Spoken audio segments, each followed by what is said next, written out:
시청자 여러분 안녕하십니까? 강원 도민 프로축구단 강원FC 올 시즌 개막 경기가 오늘 춘천에서 열렸습니다. 강력한 우승 후보인 울산과 무승부를 기록하며 선전했지만 관중 동원에는 실패했습니다. 강화길 기자가 보도합니다. 강원FC 올 시즌 홈 개막전을 앞둔 춘천 송암 스포츠타운. 경기장 밖은 홈팬들의 기대로 후끈 달아올랐습니다. 용품점에는 새 시즌 상품을 사려는 팬들로 가득 찼습니다. 선수 사인회장에도 줄이 길게 섰습니다. 올해 출발은 좀 좋지 않은데요, 일단은. 근데 김병수 감독님의 축구 색깔이 좀 드러나면 상위 스플릿도 가고 좋은 성적을 낼 수 있지 않을까 기대를 하고 있습니다. 예. 팬들의 이런 바람 속에 강원FC는 홈 개막전에서 선전을 펼쳤습니다. 지난 시즌 3위이자 강력한 우승 후보로 꼽히는 울산을 맞아 일진 1퇴의 공방을 펼쳤습니다. 절체절명의 페널티킥 상황에서의 선방은 물론 강슛을 얼굴로 막아낸 골키퍼 김호준의 이딴 활약이 돋보였습니다. 여러 기회를 아쉽게 놓친 강원FC는 울산의 공격을 잘 막아내며 무승부를 기록했습니다. 하지만 관중 동원력은 숙제로 남았습니다. 홈 개막 경기 유료 관중은 2,834명.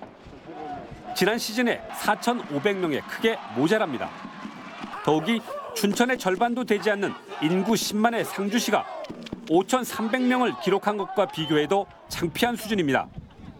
강원FC는 K1 리그 올 시즌 개막 경기에서 최저 관중수를 기록하는 불명예를 안았습니다. 한 해 160억 원 이상의 예산을 쓰는 도민 구단의 위상에 턱없이 미약한 수준입니다. 강원FC 구단도 시군 무료 셔틀버스 운행과 가변석 추가 설치 등 관중을 유치하기 위한 갖가지 묘책을 짜내고 있습니다. 또 지난해 8위까지 추락한 성적을 끌어올리는 것도 급선무입니다. 는 하여간 목표는 상위 스플릿 진출하는 것을 목표로 잡고 있고요. 더 욕심을 낸다면 ACL까지 가는 것을 목표로 잡고 있습니다.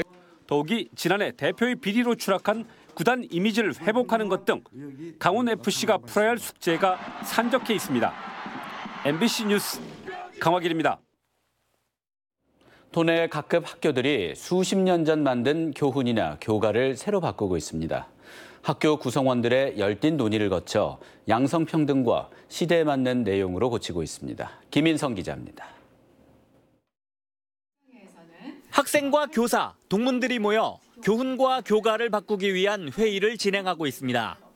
85년 전 개교 당시 만들어진 순결, 성실, 봉사라는 교훈은 성차별적이고 일제잔재라는 안팎의 비판이 있었습니다.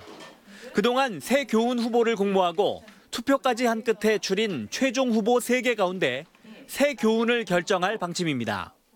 4월 10일 개교 기념일을 기점으로 새로 선포식을 하고 새로운 세대를 이끌어 나가는 학생들의 가치로 삼아가려고 합니다. 또 해륙동서 같은 낡은 표현이 있던 교가 역시 가사를 바꾸기로 했습니다. 민주적인 토론을 통해 85년을 이어온 교훈과 교가를 바꾸는 과정은 그 자체가 산교육이 됐습니다. 자기 의사를 밝히려고 다들 노력하고 있고 선생님들도 다 우리 의견을 다 수렴해 주시고 이게 의견 반영을 다 해주시니까 저희 입장에서도 되게 민주적이라고 느꼈고 또 동해 예람종을 비롯해 남녀공학으로 전환된 학교들이 교훈과 교가를 새로 바꿨고 동해 북평여고도 새 학기 들어 기존의 순결, 성실, 겸양을 대신할 교훈 개정에 착수했습니다. 시대에 맞지 않는다는 그런 여론이 내외적으로 조금 있었어요. 그래서 어렵게 우리가 TF팀을 만들고 공감대가 형성이 돼서 빠른 시일 내에 시대에 맞는 그런 교훈으로 합니다. 특히 강원도 교육청이 올해 각급 학교의 일제 잔재를 청산하고 낡은 교훈과 교가 개정을 지원하기로 해 참여하는 학교가 늘어날 전망입니다. MBC 뉴스 김인성입니다. 삼척시의 국책 현안 사업 해결을 위해 시민들로 구성된 대책위원회가 출범했습니다. 삼척시와 함께 대정부 활동을 펼치는 등 공동 대응하기로 했습니다. 이형진 기자의 보도입니다. 삼척시가 꼽고 있는 국책 현안 사업은 대략 5개 정도입니다. 제천 삼척 간 동서 6축 고속도로 건설과 KTX 강릉 삼척 연장, 대진 원전 예정구역 지정 고시 해제입니다. 또 남부발전의 3, 4호기 LNG 발전소 유치와 정부 비축 무연탄 판로 확보 등입니다. 정부의 강력한 의지와 추진력이 필요한 사업들입니다. 지지부진한 국책 현안 사업 해결을 위해 범시민대책위원회가 출범했습니다. 삼척 지역의 사회단체와 전문가 등 110여 명으로 구성된 대책위원회는 앞으로 토론회 등을 통해 시민들의 뜻을 모으고 정부의 협력을 이끌어낼 계획입니다.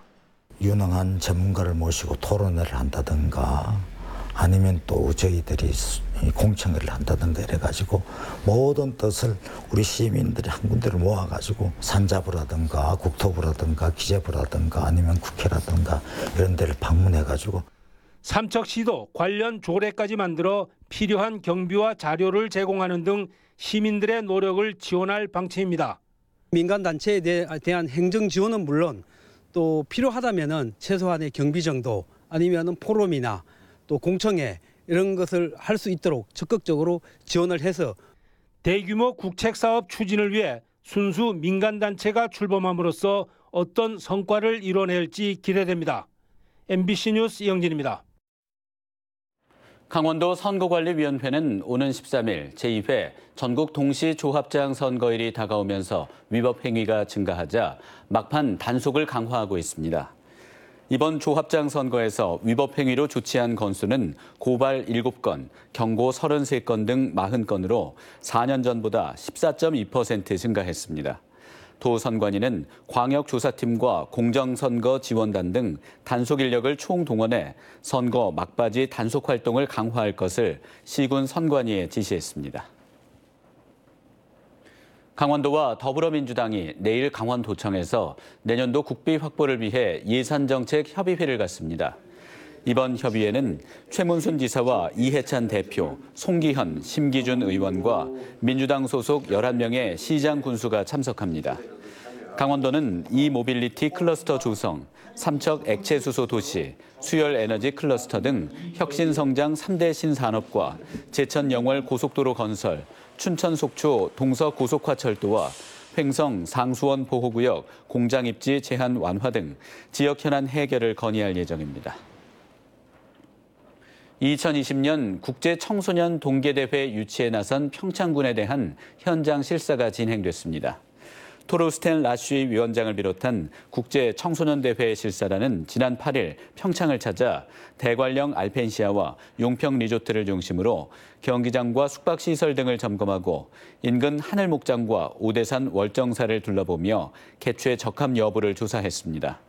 평창군은 지난 1월 미국에서 열린 2019 국제청소년 동계대회에 참석해 유치 의사를 밝혔습니다. 행정안전부로부터 의정비 재조정 권고를 받은 양양군이 군의회 의정비를 기존대로 인상하기로 했습니다. 양양군은 최근 의정비 심의위원회를 열어 월정수당을 19.6% 인상된 2,280만 원으로 정하는 등 연간 의정비를 3,600만 원으로 확정해 군의회에 통보했습니다. 양양군 의회는 조만간 임시회를 열어 양양군이 제출한 의정비 인상안에 대해 자체 심의를 벌일 계획입니다. 춘천시가 지역 우수 중소기업 제품 판매를 돕기 위해 오는 9월부터 인터넷 쇼핑몰인 춘천몰을 운영합니다. 춘천시는 지역에 공장이 있는 기업이나 춘천시 특산물, 우수 공예품과 사회적 기업, 협동조합의 제품을 인터넷 쇼핑몰인 춘천몰에 입점시켜 판매에 나설 예정입니다. 또 이르면 다음 달부터 대형마트와 전통시장, 시청 광장에 특설 판매장을 열어 우수 중소기업 제품 홍보에도 나섭니다. 강원도는 한국기후변화연구원과 에너지공단 등과 함께 우리집 전기저금통 사업을 추진합니다. 우리집 전기저금통 사업은 스마트폰과 연동되는 에너지 미터기를 설치하는 사업입니다. 이상으로 뉴스데스크 강원을 마칩니다. 함께해 주신 여러분 고맙습니다.